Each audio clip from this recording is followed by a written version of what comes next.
So what I have here is a building that I want to repurpose. Now I put it in place so it's all glued in, the parking lot's all finished, everything's ready to go. The good news is that I found out when I built it originally, which is several years ago, that I made the roof removable. So now I can take out my light blocks, and this is a trick that I learned from Wood and Scenics. You put in a cross block like this, and it does not show the black in here. It just looks in and you see black. It's a good way to do it is to cross hatch the light block. So we'll take that out. And now in here, I can now put in my studio for my photographer and my strobe light so he's flashing.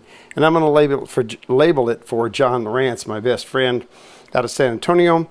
Anyway, beside the point, he's a photographer at heart, so we're going to give this building over to Photographic Supplies for John Lowrance.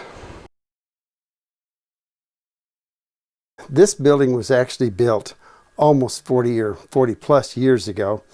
It has conventional light bulbs here on the front, but if we turn it around,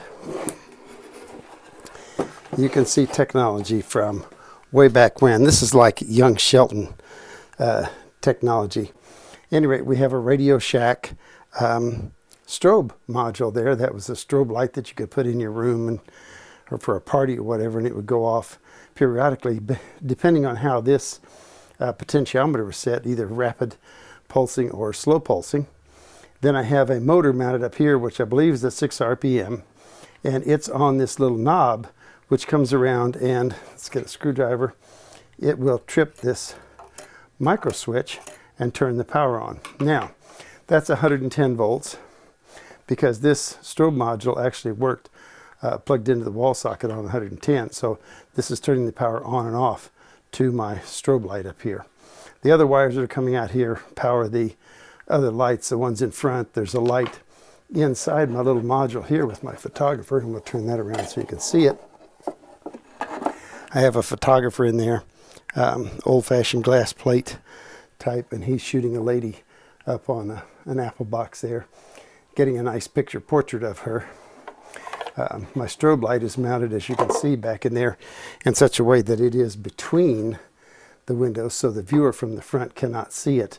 And he also, or she cannot see this light here, which gives me constant light. So you can look in, you can see them, and then all of a sudden, of course, the strobe would flash. So we'll continue this next week.